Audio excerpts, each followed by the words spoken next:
এই তিনটি সাবধানতা নামাজের ব্যাপারে আমাদের বোনদেরকে আমি বিশেষভাবে করলাম। অনেক মহিলারা আছেন সারা জীবন নামাজ পড়েছেন কিন্তু তাদের নামাজ হয় নাই। যে অনেক বোনরা আছেন রাত বিরাত পর্যন্ত, এটা শুধু এই অঞ্চলে নয়, সারা দেশে এই রোগ, যে রাত গভীর রাত পর্যন্ত মোবাইলে টিপাটিপি, টেলিভিশন দেখা দেখি, এগুলা করতে করতে আমাদের রাতের বড় অংশ কেটে যায়। ফজরের নামাজ পড়া হয় না, সন্তানদের পড়তে দেই না, নিজেরা পড়তে পারি না। অনেকে 7টা 8টা বাজে 9টা বাজে ঘুম থেকে উঠেন। আমার বোনেরা আমার, আল্লাহ রাব্বুল আলামিনের কাছে এই নামাজগুলোর জন্য হিসাবদিহি করতে হবে। দুনিয়া চিরকাল থাকার জায়গা না বোনেরা আমার। এই সম্পদ, এই টাকা পয়সা, এগুলা কোলে নিয়ে, এগুলোকে আগলে নিয়ে, এগুলোকে বুকে জড়িয়ে নিয়ে আপনি সারা জীবন থাকতে পারবেন না। বিশ্বাস করুন, আল্লাহ রাব্বুল আলামিনের কাছে আমাদের সবাইকে যেতে হবে। ইন্না লিল্লাহ, নিশ্চয় আমরা সবাই আল্লাহর সৃষ্টি, ওয়া ইন্না ইলাইহি রাজিউন, আর আমাদের সবাইকে আল্লাহর কাছেই ফিরে যেতে হবে। যেহেতু আল্লাহর কাছেই ফিরে যেতে হবে, অতএব আসুন আমরা 5 ওয়াক্ত নামাজের ব্যাপারে ইহতিমাম করি, এর ব্যাপারে গুরুত্ব আরোপ করি। আমরা 5 ওয়াক্ত নামাজকে যথাযথভাবে পড়ার চেষ্টা করি এবং আল্লাহর ভয় অন্তরে জাগ্রত করি। দেখুন, যার এখন যে বয়স আছে, যার বয়স এখন 30 হয়েছে, তিনি চিন্তা করুন আপনার জীবনের মূল সময়টা এখন পার হয়ে যাচ্ছে। মূল সময়টা পার হয়ে যাচ্ছে। আর 10 বছর পর, 40 পার হওয়ার পর আপনি চাইলে অনেক ইবাদত করতে পারবেন না, আপনি চাইলে অনেক নেকামল করতে পারবেন না। শরীরটা দুর্বল হয়ে আসবে, শরীরে নানা রকমের রোগ ব্যাধি শুরু হবে, অজুটা ধরে রাখতে পারবেন না, ঝিমানি আসবে, নানান রকমের অসুবিধা তৈরি হবে। ইবাদতের সময় কিন্তু চলে যাচ্ছে। তখন চোখের পানি ফেলবেন, আফসোস করবেন, কিন্তু ইবাদত আর করতে পারবেন না। এরপর একটা সময় আপনি দেখতে দেখতে দুনিয়া ছেড়ে, সব কিছু ছেড়ে আপনাকে চলে যেতে হবে। এই সম্পদ মানুষ ভাগযোগ করে নিবে, ওয়ারিসরা, ছেলে মেয়েরা, নাতিপুতিরা ভাগযোগ করে লুটপাট করে নিয়ে নিবে, কিন্তু আপনাকে আপনার আমল নামা নিয়েই দুনিয়া থেকে যেতে হবে। অতএব আসুন আমরা 5 ওয়াক্ত নামাজকে সুন্দর করি। যারা ফজরের নামাজ পড়ছেন না বা পড়তে অসুবিধা হচ্ছে, শুনে রাখেন, নবী করিম সাল্লাল্লাহু আলাইহি ওয়াসাল্লাম বলেছেন, মুনাফিক যারা নামে মুসলমান, আল্লাহর খাতায় মুসলমান না, যারা আল্লাহর খাতায় মুসলমান না, নামে মুসলমান, এদের একটা বড় মার্কা হলো তাদের জন্য 2টা ওয়াক্ত নামাজ পড়া খুব বেশি কঠিন হয়। তার একটা হলো আসর আর একটা হলো ফজর। এই 2 ওয়াক্ত নামাজ যদি কারো দ্বারা পড়া সম্ভব না হয়, সে অন্যান্য ওয়াক্ত পড়ে কিন্তু এই 2 ওয়াক্ত পড়তে পারে না, তাহলে সে যেন সাবধান হয়, সে যেন সোজা হয়ে বসে, সে যেন আল্লাহর দিকে দৌড়ায় এবং ঈমানকে নবায়ন করে। কারণ নবী করিম সাল্লাল্লাহু আলাইহি সাল্লাম এটাকে বলেছেন যে এই 2 নামাজটা হলো মুনাফিকদের জন্য সবচেয়ে কঠিন, সবচেয়ে ভারী, এটা পড়তে তাদের সবচেয়ে বেশি অসুবিধা হয়। অন্যান্য নামাজগুলো তারা হয়তো পড়ে কিন্তু এই 2 নামাজ পড়তে পারে না। বিধায় আমাদের যাদের ফজরের নামাজ পড়া হয় না বা ফজর নামাজ পড়তে পারি না, বা চেষ্টা করেও আমার দ্বারা বেশিরভাগ সময় ফজর নামাজ পড়া হয় না, মিস হয়, কিংবা পড়ি কিন্তু অনেক কষ্ট হয়, সাধারণত হয় না, একদিন হয়তো 5 দিন হয় না এবং সময় মতো হয় না, সকালে 8টা 9টায় উঠে নামাজ পড়েন, মনে রাখবেন আমাদের জন্য এটা অ্যালার্মিং, যেটা শয়তানের ওয়াসওয়াসার কারণে, কুমন্ত্রণের কারণে আমরা মুনাফিকদের কাতারে চলে যাচ্ছি কিনা। অতএব আমার মা বোনদের প্রতি আমার উদাত্ত আহ্বান থাকবে, 5 ওয়াক্ত নামাজ ঠিক করুন, আপনার অন্য সব আল্লাহ তাআলা ঠিক করবেন।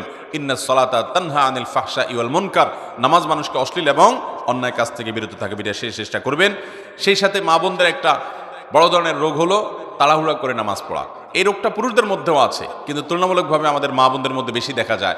লম্বা সময় নিয়ে খুব ধীরস্থিরতার সাথে সূরা ফাতিহা পড়বেন, এরপরে সুন্দর করে বিসমিল্লাহির রহমানির রহিম পড়ে একটা সূরা মিলাবেন আস্তে আস্তে, এরপরে আল্লাহু আকবার বলে শ্রদ্ধার সাথে, আল্লাহ সবচেয়ে বড়, আল্লাহ সবচেয়ে মহান, অন্য কোনো চিন্তা যেন মাথায় না আসে, এটি ভেবে এরপরে রুকুতে যাবেন। রুকুতে গিয়ে পিঠ সোজা করে রুকুতে গিয়ে তারপরে এবার তাসবিহ পড়বেন, সুবহান রাব্বিয়াল আযীম, মুহাব্বতের সাথে আমার মহান রবের পবিত্রতা জ্ঞাপন করছি, সুবহান রাব্বিয়াল আযীম, আমার মহান রবের পবিত্রতা জ্ঞাপন করছি, সুবহান রাব্বিয়াল আযীম, আমার মহান পালনকর্তার পবিত্রতা জ্ঞাপন করছি।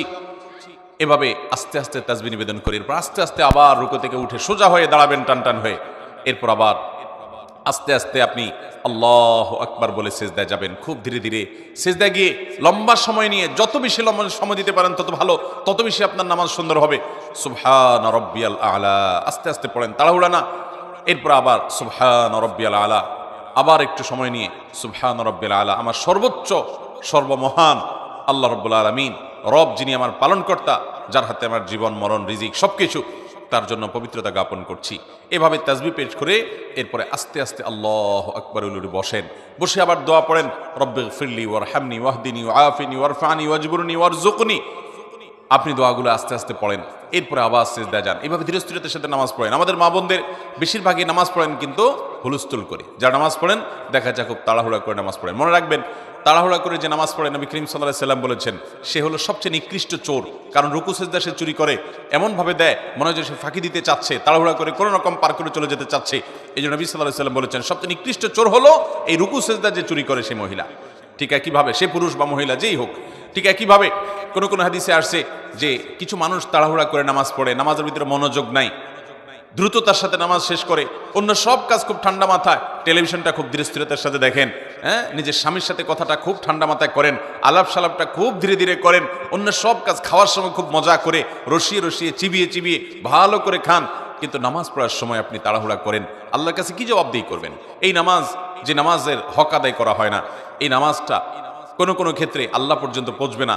এটা ময়লা কাপড় চোপড় যেরকম পেঁচিয়ে নিক্ষেপ করা হয়, এরকম নামাজের মুখের দিকে নিক্ষেপ করা হতে পারে। এই জন্য আমার মোহতারাম বোনেরা, আপনাদেরকে বলছি, মোহতারামা বোনেরা, আপনাদের নামাজগুলোকে, আমাদের নামাজগুলো আমাদেরকে সুন্দর করতে হবে।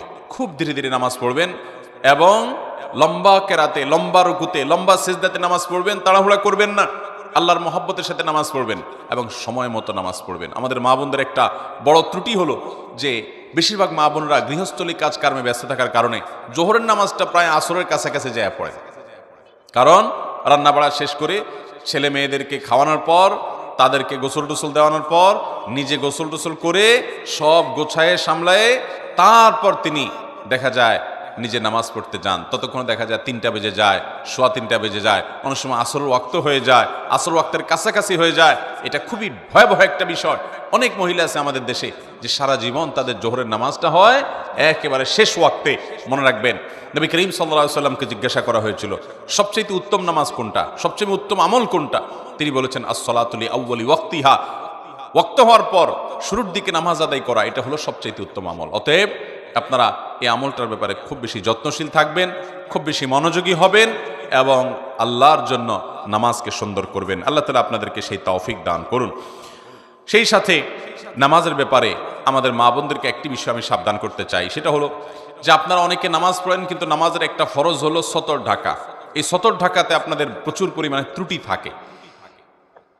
নামাজের জন্য যে সতর ঢাকতে হবে সেটা হলো পুরুষরা তো নাভি থেকে হাঁটু পর্যন্ত ঢাকতেই হবে, সেই সাথে কাঁধের উপরে কাপড় থাকতে হবে, হাদিস থেকে বোঝা যায় পরিষ্কারভাবে। মূল হলো নাভি থেকে হাঁটু, এইটুকু হলো সতর। পাশাপাশি কাঁধের উপর রাখাটা পুরুষদের জন্য আপনার কর্তব্য, কিন্তু মূল সতরের বাইরে। কিন্তু মহিলাদের জন্য সতর হলো একেবারে মাথা থেকে পা পর্যন্ত। নামাজের সময় পুরো শরীর তাদের ঢেকে নামাজ পড়তে হবে, শুধু মুখমণ্ডল, চেহারাটা খোলা থাকবে, 2 হাতের কবজি খোলা থাকবে এবং পায়ের পাতার তলার অংশ এটি খোলা থাকবে। এছাড়া পুরো শরীর তাদেরকে ঢেকে রাখতে হবে, এমনকি গলা, পিঠ, বুক এবং কাঁধ এবং হাতের যে গোছা আছে সেটা, কনুই টনুই, এগুলা সব, এমনকি মাথার চুল, এগুলা সবগুলা কিন্তু ঢাকতে হবে। আমাদের অনেক মহিলারা আছেন, অনেক মা বোনরা আছেন, মা চাচিরা আছেন, যারা দেখা যায় এখনো আপনার শাড়ি পরে নামাজ পড়েন, তার উপরে কোনো ওড়না পড়েন না। আপনি শাড়ি পরে নামাজ পড়েন কিন্তু তার উপর আপনাকে একটা বড় ওড়না বা কিছু দিয়ে আপনার পুরো শরীরকে ঢাকার চেষ্টা করতে হবে। শুধু শাড়ি পরে নামাজ পড়লে আপনার হাতের কোনোই দেখা যাবে, আপনার পেট বা পিঠের বা কিংবা কাঁধের কিছু অংশ আপনার দেখা যেতে পারে, চুলগুলা বের হয়ে যেতে পারে। যদি আপনার পুরো নামাজ জুড়ে এরকম শরীরের সমস্ত অঙ্গ প্রত্যঙ্গ খোলা থাকে, আপনার নামাজ হবে না। অনেক মহিলারা আছেন সারা জীবন নামাজ পড়েছেন কিন্তু তাদের নামাজ হয় নাই। অতএব আমাদেরকে মনে রাখতে হবে, মাথা থেকে পা পর্যন্ত মহিলারা নামাজের জন্য পুরো শরীরকে ঢেকে নামাজ পড়বেন, এটি তাদের জন্য ফরজ। এটি না হলে তার ফরজ তরক হবে, নামাজই হবে না। বিধায় এই 3টি সাবধানতা নামাজের ব্যাপারে আমাদের বোনদেরকে আমি বিশেষভাবে করলাম। আর যারা বয়সে অনেক তরুণী আছেন, আমাদের অনেকে আছেন নামাজের গুরুত্ব এখনো বুঝি না। দেখুন, আল্লাহ রাব্বুল আলামিনের কাছে আমাদের সবাইকে চলে যেতে হবে, খুব দ্রুততার সাথে চলে যেতে হবে। আমরা কেউ এখানে থাকতে আসি নাই, জিন্দিগি পার হয়ে যাচ্ছে। বিধায় এই ফরজ নামাজকে আমরা খুব গুরুত্বের সাথে পড়বো ইনশাআল্লাহ। দ্বিতীয়ত যে নসিহা থাকবে তা হলো, আল্লাহ রাব্বুল আলামিনের কাছে নারী হিসাবে আপনাদের একটা বিশেষ জবাবদিহিতা আছে, সেটা হলো আপনি কতটা পর্দা পশিদা করেছেন। পর্দার এই বিধানটাকে আল্লাহ তাআলা ফরজ করেছেন। সূরা নূর বেশি বেশি করে পড়বেন, সূরা আহজাব বেশি বেশি করে পড়বেন। এই 2 সূরাতে পর্দার বিধানগুলো আল্লাহ তাআলা বিস্তারিত পুঙ্খানুপুঙ্খ আলোচনা করেছেন। আমাদের মা বোনদের জন্য এক্সট্রা একটা ফরজ আছে, যেটা পুরুষদের জন্য নাই, সেটা হলো নিজের সৌন্দর্যকে পরপুরুষের সামনে প্রকাশ করা যাবে না, এটা ঢেকে তাদেরকে চলতে হবে। পুরুষদের জন্য যে নির্দেশ আছে এই সংশ্লিষ্ট, সেটা হলো তারা চোখের হেফাজত করবে, চোখকে অবনত করবে। কিন্তু মা বোনদের জন্য নির্দেশ হলো তারা নিজেদের এই সৌন্দর্য, আল্লাহর দেয়া সৌন্দর্য, অর্থাৎ পুরো শরীরকে তারা ঢেকে ঢুকে রাখবে। নবী করিম সাল্লাল্লাহু আলাইহি ওয়াসাল্লাম বলেছেন, আলমার আতু আওরা, একজন নারী পুরাটাই হলো আবৃত রাখতে হয় তার নিজেকে। যদি কোনো নারী বাসা থেকে বের হয়, ইস্তাশাফাহা শয়তান, শয়তান তার পিছে লাগে এবং তাকে দিয়ে বহু মানুষকে বিভ্রান্ত করে, ঈমান হরণ করে, তাকওয়া হরণ করে, চোখের গুনাহ করায়, মনের জেনা করায় এবং তাকে হারামের দিকে নিয়ে যায়। এজন্য মা বোনদের কর্তব্য হলো তার কারণে কোনো পরপুরুষ যেন ফিতনায় পতিত না হয়। এবং এই জন্যই নবী করিম সাল্লাল্লাহু আলাইহি ওয়াসাল্লাম বলেছেন, কোনো নারী যদি সুগন্ধি ব্যবহার করে এবং সুগন্ধি ব্যবহার করে যদি বের হয়, উদ্দেশ্যই হলো যে তার এই সুগন্ধি তিনি যখন রাস্তা চলাফেরা করবেন, আশেপাশে মানুষের নাকে যাবে, পুরুষদের দৃষ্টি আকৃষ্ট হবে, তারা তার দিকে আকৃষ্ট হবে, তাকে নিয়ে কল্পনা জল্পনা করবে। এরকম যদি কোনো নারী সুগন্ধি ব্যবহার করে বের হয়, তাহলে সে জান্নাত তো দূরের কথা, জান্নাতের ঘ্রাণ পর্যন্ত পাবে না। মহতারাম বোনেরা আমার, এই জন্য আপনাদেরকে পর্দার বিধানটা খুব ভালো করে মেনে চলতে হবে। কোনো পুরুষের সাথে আপনার যদি কথা বলার দরকার হয়, আপনি 100 বার বলবেন, কিন্তু সেটা হলো প্রয়োজন মতো। অপ্রয়োজনীয় আলাপ করা যাবে না, বেহুদা আলাপ করা যাবে না, কেমন আছেন, কি খাইছেন, অপ্রয়োজনীয় কথা বলবেন না। কোনো দরকার হলো তো আপনি কেনার দোকানদারের কাছে কথা বলতে হলো, তো আপনি কথা বলবেন। কিন্তু সেখানে আবার অনেক মা বোনরা আছেন, অন্য পুরুষের সাথে কথা বলার সময় কৃত্রিম সুরে কথা বলেন, একটু মিষ্টি সুরে কথা বলেন, একটু কোমল কণ্ঠে কথা বলেন, একটু নিজের কণ্ঠটার ভিতরে বিশেষ মাধুর্যতা এনে কথা বলার চেষ্টা করেন। কোরআনে কারিমে আল্লাহ রাব্বুল আলামিন স্পষ্ট নিষেধ করেছেন যে তোমরা যখন পরপুরুষের সাথে কথা বলার দরকার হবে, কোনো প্রয়োজনে তোমরা কথা বলবে, ফালা তাখদা'না বিল কওল, তখন তোমরা কথাকে কোমল করে বলবে না, কথার ভিতরে কোমলতা সৃষ্টি করবে না, বরং স্বাভাবিকভাবে কথা বলবে। ওয়াকুলনা কাওলাম মারুফা, স্বাভাবিক কথা বলতে হবে। আমাদের বোনরা, মায়েরা অনেকে এই পর্দার বিধানগুলোকে লঙ্ঘন করেন। সোশ্যাল মিডিয়াতে অনেক মেয়েরা আছেন, নিজেদের ছবি, উন্মুক্ত ছবি আপনারা তুলে সেটাকে আপলোড করেন, আপনার স্বামীর সাথে ছবি আপলোড করেন, আপনি নিজের ছবি আপলোড করেন, বান্ধবীরা একসাথে হয়ে আপলোড করেন। আপনি একজন প্রাপ্তবয়স্কা নারী হওয়ার পর, আপনি বয়স্ক বা প্রাপ্তবয়স্ক হওয়ার কাছাকাছি পৌঁছে গেছে আপনার মেয়ে, সেই মেয়ের ছবি তুলে আপনি ফেসবুকে আপলোড করলেন, তাহলে সেক্ষেত্রে আপনাদের ছবি দেখে যত পুরুষ চোখের জেনায় লিপ্ত হবে, তারা সবাই তো তাদের অপরাধ করবেই। আপনারা যারা নিজেদের ছবি আপলোড করেছেন, আপনি শুধুমাত্র এই ছবি আপলোড করে যত মানুষ চোখের জেনা করছে, তাদের সবার সমপরিমাণ গুনাহের ভাগীদার আপনাকে হতে হবে। ঠিক একইভাবে দেখা যাবে এই ছবি আপনি আপলোড করার পর আপনার এখান থেকে কতজন কপি করে নিয়ে গেছে, কত বাজে বাজে জায়গায় ব্যবহার করেছে, কত পুরুষরা সেটা দেখছে, কতজন এটা দেখে আপনাকে নিয়ে মনে মনে জেনা করছে, এর সবগুলোর পাপের ভাগীদার কিন্তু আপনাকে হতে হবে। একজন নারী, মুসলিম নারী, তার সম্ভ্রম, তার ইজ্জত অনেক দামি। তিনি চিন্তা করবেন আমাকে নিয়ে কেউ বাজে চিন্তা করতে পারে, এমন কোনো জায়গায় আমি নিজেকে উপস্থাপন করব না। আপনি যখন আপনার ছবিকে ফেসবুকে ছেড়ে দিবেন, টুইটারে ছেড়ে দিবেন, অনেক বোনরা আছেন যে আজকাল দেখা যায় টিকটকে নিজেদের ভিডিও ছেড়ে দেন, ফেসবুকে নিজেদের ভিডিও ছবি ছেড়ে দেন, নিজেদের ব্যক্তিগত পারিবারিক বিষয়াবলীগুলোকে ছেড়ে দেন। আপনার শরীর, আপনার শরীরের সৌন্দর্য, এটা আপনি যারা পরপুরুষ তাদের সামনে আপনি দেখার সুযোগ করে দিয়েছেন, এটা আপনার আত্মসম্মান বোধ পরিপন্থী যে আপনাকে নিয়ে বাজে জল্পনা করার সুযোগ আপনি করেছেন। এবং বাজে জল্পনা যে আপনাকে নিয়ে হবে এ ব্যাপারে কোনো সন্দেহ নাই, কারণ আল্লাহ তাআলা সৃষ্টি করেছেন এরকম যে নারীদের প্রতি পুরুষদেরকে আকৃষ্ট করেছেন। অতএব আকৃষ্ট হওয়ার প্রবণতা পুরুষদের মধ্যে আছে, এজন্য পুরুষরা তাদের চোখকে হেফাজত করবে, আর মা বোনরা তাদের ইজ্জত এবং সম্ভ্রমকে রক্ষা করার জন্য তাদের ব্যক্তিত্ব এবং আত্মসম্মান বোধের জায়গা থেকে তারা পর্দার বিধান মেনে চলবেন। পর্দা করা ফরজ মেয়েদের জন্য। এই ফরজ বিধান না মানার কারণে অনেক বোনরা জাহান্নামে যাবে। নবী করিম সাল্লাল্লাহু আলাইহি সাল্লাম নারীদের জন্য যে শর্ট সিলেবাস দিয়েছেন, 4টি কাজ করার মাধ্যমে নারীরা জান্নাতি হতে পারেন, তার ভিতরে একটি কাজ হলো যে ওয়াহাফিজাত ফারজাহা, কোন নারী যদি তার সম্ভ্রমকে, ইজ্জতকে হেফাজত করেন। আজকাল অনেক বোনরা আছেন, এখানে আমাদের অনেক তরুণী মেয়েরা আছেন যারা ফেসবুকে ছেলেদেরকে ফ্রেন্ড লিস্টে ঢুকান। ফেসবুকে আপনাদের শত শত ছেলে বন্ধু আছে তথাকথিত, এটা শয়তানের সবচেয়ে বড় অস্ত্র। আপনি এই ছেলে বন্ধুদের সাথে তাদের ফেসবুকে, তাদের আইডিতে গিয়ে কমেন্ট করেন, তাদের আইডিতে, তাদের পোস্টে আপনি লাইক করেন, তারা আপনার এখানে লাইক কমেন্ট করে, এবং দেখা যায় মাঝে মধ্যে একটু রসিকতা সুলভ কথা হয়। প্রথমে হয়তো দরকারি কথা হয়, এরপর আস্তে আস্তে রসিকতা সুলভ কথা হয়, এরপর আস্তে আস্তে মনের অজান্তে আপনি হয়তো জেনার দিকে চলে যাচ্ছেন। সরাসরি জেনায় হয়তো প্রথমে যাবেন না, জল্পনা কল্পনার জেনা শুরু হয়, এরপর আস্তে আস্তে মূল জেনার দিকে মানুষ চলে যায়। মূল জেনার দিকে যদি নাও যায়, শুধু জল্পনা কল্পনা করার কারণে আপনার আল্লাহর কাছে জেনার গুনাহ আপনার আমলনামায় লেখা হবে। অনেক বোনরা আছেন যারা এই কাজগুলো করেন, অনেক ভাইরা আছেন। এটা যেহেতু বোনদের মজলিস এবং মেয়েরা আমাদের কথা শুনছেন, সেজন্য আপনাদেরকে বলছি, আল্লাহরও আস্তে, আল্লাহ আপনাকে একটা আত্মমর্যাদা দিয়েছে। আপনি মুসলিম নারী, আপনি সম্ভ্রান্ত, আপনি রাস্তার বেহায়া নারীর মতো নন, আপনি একজন সম্ভ্রান্ত, আপনার ইজ্জত এবং সম্মান আছে। আপনার ফেসবুক ফ্রেন্ড লিস্টে যদি আপনার অন্য ছেলেদেরকে পরপুরুষদেরকে আপনি ইনক্লুড করেন, তাদের যদি অ্যাড করেন এবং তাদের সাথে আপনি ইনবক্সে গিয়ে যদি আলাপ সালাপ জুড়ায় দেন এবং দরকারি আলাপ থেকে বেদরকারি আলাপের দিকে চলে যান, কমেন্ট বক্সে যদি তথ্য আপনার কমেন্ট আদান প্রদান করেন, ফিতনার দুয়ারকে উন্মুক্ত করেন, তাহলে সেক্ষেত্রে মনে রাখবেন আপনার এই আইডি থেকে, আপনার এই কমেন্ট থেকে ওই পুরুষ ফিতনায় পতিত হলে, আপনি নিজে পতিত হলে, অন্যরা ফিতনায় পতিত হলে এর পুরো দায়ভার আপনাকে বহন করতে হবে। এই জন্য মায়েরা, আপনাদের নিজেদের সম্ভ্রমকে বাঁচানোর জন্য সংগ্রাম করতে হবে, প্রতিজ্ঞা করতে হবে এবং মনে রাখবেন এই যুগে আল্লাহর সবচেয়ে বড় নেককার বান্দি রাবেয়া বসরি যদি কেউ হতে চায়, ইমরাতে ইমরানের মতো, ইমরাতে ইমরানের মতো, অথবা ইমরানের মেয়ে মারিয়ামের মতো, অথবা ফেরাউনের স্ত্রী আসিয়ার মতো নেককার, আয়েশা রাদিয়াল্লাহু তাআলার মতো নেককার নারী যদি কেউ হতে চায়, তার জন্য সর্বপ্রথম এবং প্রধান পদক্ষেপ হলো, অন্যতম পদক্ষেপ হলো ঈমান এবং সাধারণ নেকামলের পর তার ইজ্জতকে হেফাজত করতে হবে, পর্দা মানতে হবে। আজ আমাদের পর্দার বিধানটা নাই। দেখা যায় মার বয়স 40, 45, 50 পার হয়ে গেছে, তারপর তিনি বোরকা পরেন, অথচ তার 15 বছর 20 বছরের মেয়েটাকে তিনি বোরকা পরান না। যে মেয়েকে বোরকা পরানো বেশি দরকার, সে যুবতী, তাকে দেখে মানুষের মনে জেনা এবং বাজে চিন্তা আসতে পারে, এই মেয়েকে নিয়ে বাজে কল্পনা করতে পারে। এই জায়গা থেকে তার সৌন্দর্যকে বেশি ঢেকে ঢুকে রাখা দরকার, পর্দার মধ্যে রাখা দরকার। সেটা না করে মা নিজে পর্দা করেন, মেয়েকে বেপর্দার সাথে স্কুলে পাঠান, কলেজে পাঠান, বাজারে পাঠান, বাহিরে যেতে দেন, অন্য ছেলেদের সাথে কথাবার্তা বলতে দেন, আড্ডা মারতে দেন এবং গুনাহে লিপ্ত হওয়ার ক্ষেত্রে পথ সুগম করে দেন। এই ব্যাপারে আমাদেরকে আল্লাহর কাছে জবাবদিহি করতে হবে। অতএব মা বোনরা, আপনাদের জন্য আমার দ্বিতীয় নসিহা হলো, অবশ্যই পর্দা পশিদা রক্ষা করে চলবেন, নিজের ইজ্জত সম্ভ্রমকে হেফাজত করবেন, কোনো পরপুরুষের সাথে বেহুদা আলাপ সালাপে লিপ্ত হবেন না এবং নিজেদের ফেসবুক যারা ব্যবহার করেন প্রোফাইলগুলোকে যথাসম্ভব লক করে রাখবেন, যাতে করে আপনার পরিবারের পুরুষ একান্ত আপনার মাহরাম ছাড়া আর বাকি পুরুষরা যেন আপনার সাথে অ্যাড হতে যুক্ত হতে না পারে। তৃতীয় যে নসিহত থাকবে তা হলো স্বামীর আনুগত্য করা। আজকাল আমাদের মা বোনদের জন্য এটা কঠিন হয়ে গেছে। অনেক মহিলারা আছেন নামাজও পড়তে রাজি আছে, পর্দা করতেও রাজি আছে, কিন্তু স্বামীর কথা মানতে রাজি না। এবং শয়তান আমাদেরকে এই জায়গাতে আমাদের মা বোনদের সবচাইতে বেশি ধোঁকা দিয়ে থাকে।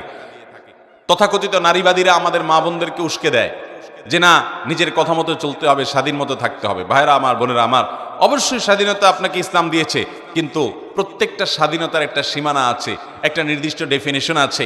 আপনি যদি স্বাধীনতার নাম দিয়ে আপনার স্বামীর নির্দেশকে লঙ্ঘন করেন, তাকে পাত্তা না দেন, তাকে তোয়াক্কা না করেন, তাকে ইজ্জত না করেন, তাহলে সেক্ষেত্রে আল্লাহর কাছে আপনি অপরাধী হিসাবে বিবেচিত হবে। এটা আপনার দুনিয়াকেই শেষ করবে, আখিরাত তো পরেই। মনে রাখবেন, যারা এই সমস্ত কথার সবক দেয় আমাদের মা বোনদেরকে যে নারীরা নিজের মন মতো চলবে, তথাকথিত স্বাধীন হবে, সেই মানুষগুলোর দেশের দিকে তাকান, ইউরোপ আমেরিকার দিকে তাকান, একটা দেশও পাবেন না যেই দেশে মেয়েরা মুসলিম পরিবারগুলোর মতো, মুসলিম দেশগুলোর মতো সুখে আছে। তাদের জীবনে দেখা যায় যে পরিবার বলতে, পারিবারিক জীবন বলতে কোনো জিনিস পাওয়াটা সোনার হরিণ হয়ে যাচ্ছে দিন দিন। কারণ সেখানে ভোগটাই মুখ্য হচ্ছে, স্বামী স্ত্রীর মধ্যে কোনো বন্ডিং থাকছে না, কোনো সম্পর্ক থাকছে না।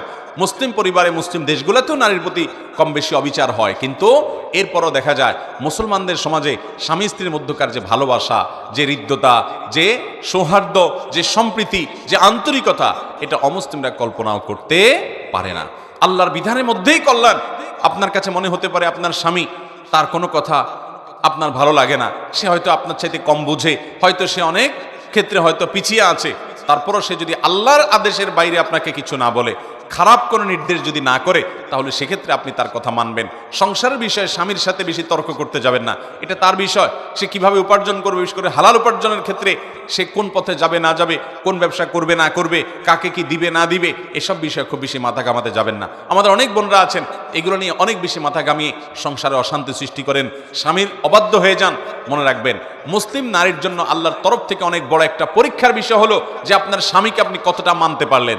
আমি বহু নারীর কথা জানি যারা তাহাজ্জুদের নামাজও পড়ে, যারা নফল নামাজ রোজাও রাখে, যারা আইয়ামে বীজের রোজা রাখে, যারা বৃহস্পতিবার নফল রোজা রাখে, যারা নিয়মিত কোরআন তেলাওয়াত করে, নিয়মিত তাসবিহ তাহলিল করে, জিকির আজকার করে, সবই ঠিক আছে, কিন্তু স্বামীর সাথে সারাদিন বাদাবাদি, স্বামীর সাথে সারাদিন তর্ক করবে, স্বামীকে মেনে চলবে না। কোন এক সালাফ এর স্ত্রী বলেছিলেন, আমরা আমাদের স্বামীদেরকে আগের যুগের মানুষ রাজাদেরকে যেরকম সম্মান করতো ওই রকম সম্মান করতাম। অতএব আমার মা বোনরা, আপনাদের জন্য এটা আল্লাহ তাআলার তরফ থেকে একটা অ্যাসিড টেস্ট, একটা অগ্নি পরীক্ষা। আপনারা অবশ্যই আপনাদের স্বামীদেরকে মেনে চলবেন। স্বামীদের অবশ্য কর্তব্য স্ত্রীর সাথে সর্বোচ্চ সুন্দর আচরণ করবে, কারণ নবীজি সাল্লাল্লাহু আলাইহি সাল্লাম বলেছেন, তোমাদের মধ্যে স্ত্রীদের কাছে যে যত বেশি ভালো, সে আসলেই ভালো এবং আল্লাহর কাছে ভালো। এজন্য স্ত্রীর সাথে সুন্দর আচরণ করে ভালো থাকার চেষ্টা করবে পুরুষরা, কিন্তু নারীরা তাদের স্বামীদের সামনে নিজেকে অনুগত হিসাবে, এবং স্বামীদের একান্ত অনুগত মানুষ হিসাবে উপস্থাপন করবেন। কারণ নবী করিম সাল্লাল্লাহু আলাইহি ওয়াসাল্লাম ওই যে শর্ট সিলেবাসে নারীদের 4 কাজে জান্নাতের কথা বলেছেন, অফার করেছেন, এর ভিতরে একটা হলো আতাআত যাওজাহা, যে নারী তার স্বামীর কথা শুনে, স্বামীর সাথে কুতর্ক করে না, ঝগড়াঝাটি করে না, বেয়াদবি করে না এবং তেড়ামি করে না, বরং যথাসম্ভব স্বামীকে ইজ্জত করে, সম্ভ্রম করে। আপনি আপনার কোনো রাজাকে যেরকম সম্মান করেন, তার কথাকে যেরকম শ্রদ্ধা করেন স্বামীর সাথে, সেই আচরণটা থাকতে হবে।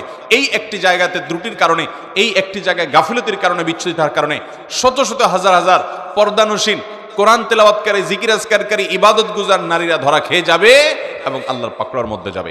আমি আজকের এই নারী সম্মেলনে আমাদের মা বোনদেরকে উদাত্ত আহ্বান করব, আসুন এই চ্যালেঞ্জটা গ্রহণ করি যে আমরা আমাদের স্বামীদেরকে সর্বোচ্চ শ্রদ্ধা করব এবং মেনে চলব।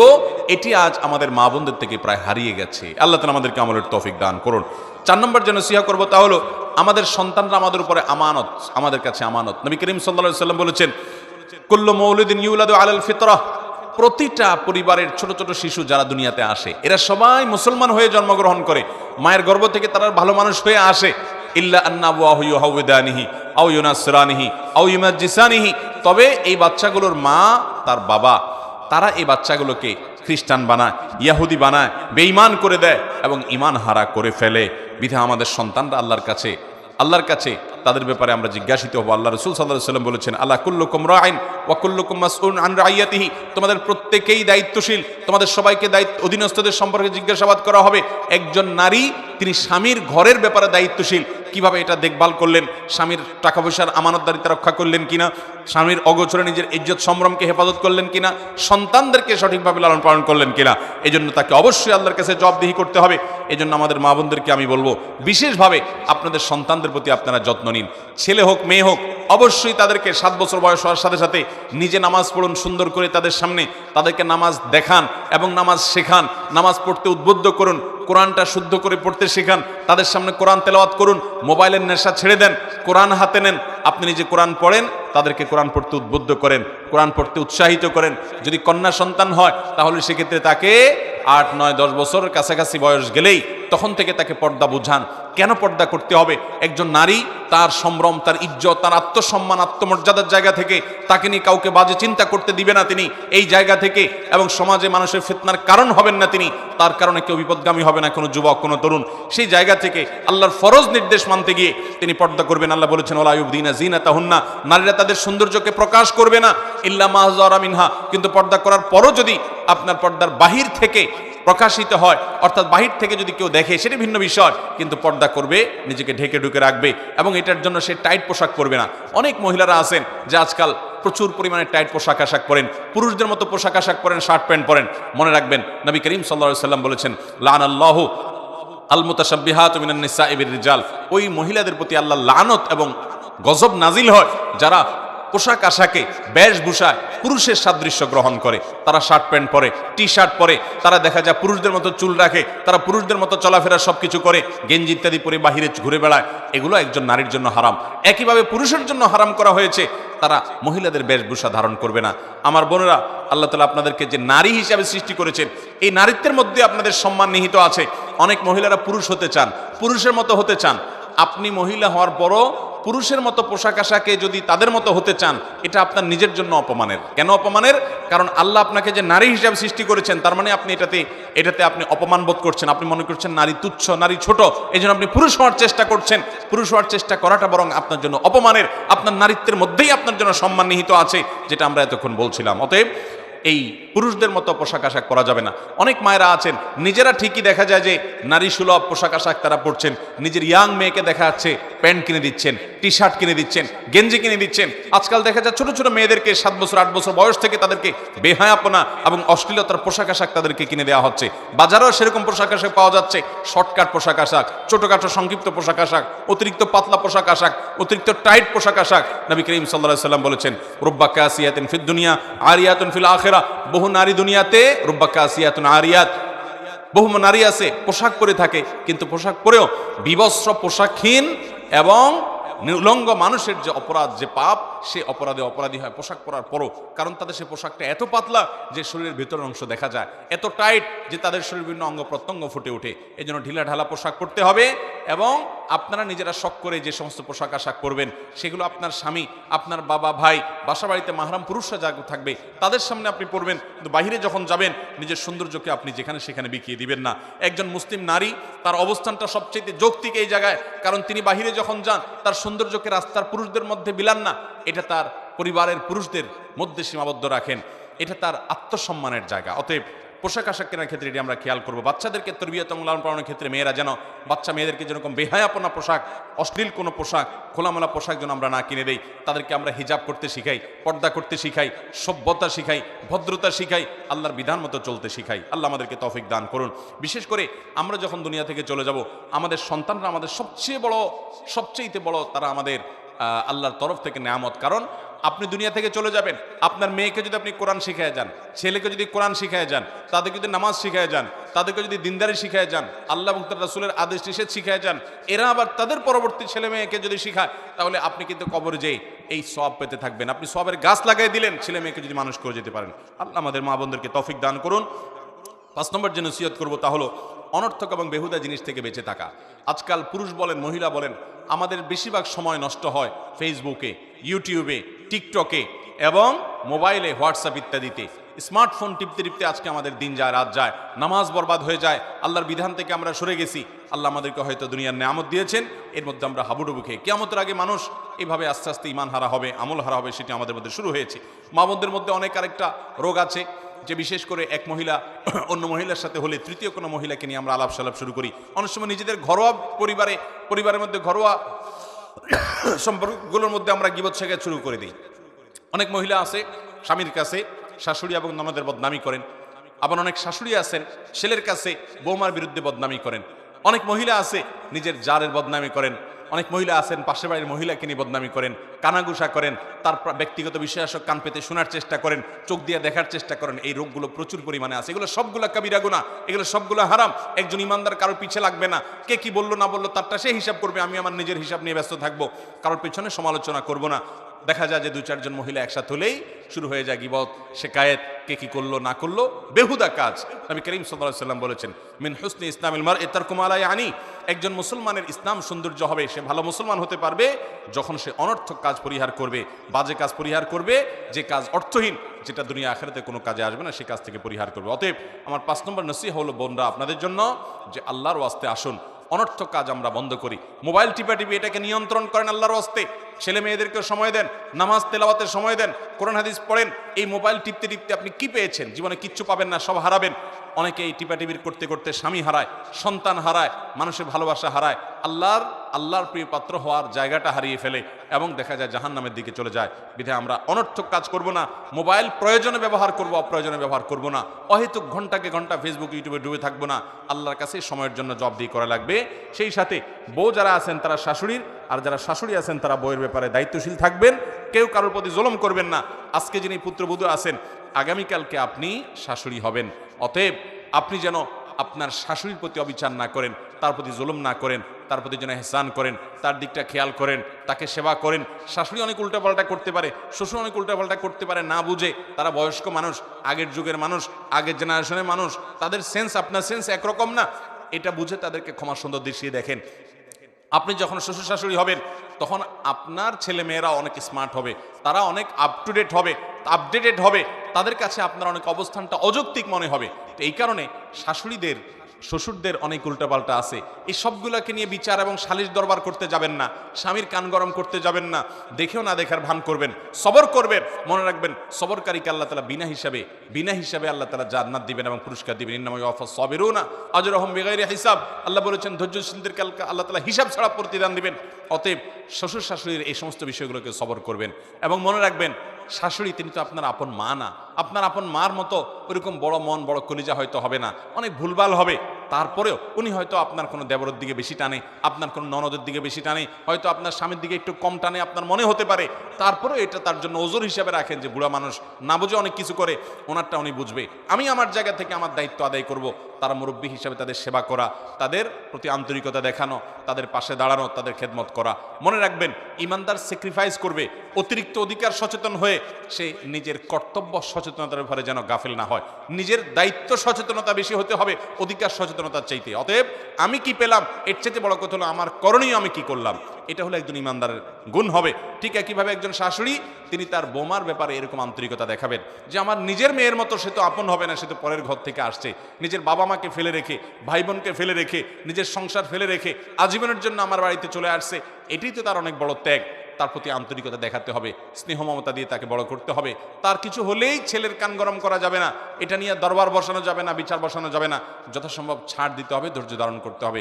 আল্লাহ তাআলা আমাদের মা বোনদেরকে একজন জান্নাতি নারীর যে গুণাবলী, একজন ভালো নারীর যে গুণাবলী, কোরআন যে সূরা তাহরিমের মধ্যে দুজন নারীর দৃষ্টান্ত দিয়েছেন, ইমানদার নারী, একজন হলেন ফেরাউনের স্ত্রী আসিয়া, আর একজন হলেন ইমরানের মেয়ে মারিয়াম, ঈসা ইসলামের মা মারিয়াম। এই দুইজন নারীর মতো উত্তম গুণাবলী অর্জন করা এবং নবী করিম সাল্লাল্লাহু আলাইহি সাল্লামের পত্নীগণ, বিশেষ করে আম্মা জান আয়েশা রাদিয়াল্লাহু তাআলা আনহার মতো, ফাতেমা রাদিয়াল্লাহু তাআলা আনহার মতো, আরও অন্যান্য মুসলিম দৃষ্টান্ত হওয়া নারীদের মতো আমাদের মা বোনদেরকে হওয়ার তৌফিক দান করেন। এবং সেই সাথে লূত আলাইহিস সালামের স্ত্রী এবং আল্লাহ নবী নূহ আলাইহিস সালামের স্ত্রীর মতো আল্লাহর অবাধ্য, ফাসেকা এবং চরিত্রহীনা কিংবা তলে তলে জেনার গুনাহে লিপ্ত, পরকীয়াতে লিপ্ত, অন্য পুরুষদের সাথে আসক্ত, তাদের প্রতি আসক্ত এবং গুনাহে লিপ্ত এবং আল্লাহর অবাধ্য হওয়া, বেপরদিগি থেকে আল্লাহ তাআলা আমাদের মা বোনদেরকে হেফাজত করুন। এবং এই মসজিদ থেকে আমরা ভালো কিছু শিখে গিয়ে আমাদের জীবনকে যেন পরিবর্তন করতে পারি, সেই তৌফিক আমাদের সবাইকে আল্লাহ তাআলা দান করুন। ওয়া আখিরু দাওয়ানা আলহামদুলিল্লাহি রাব্বিল আলামিন।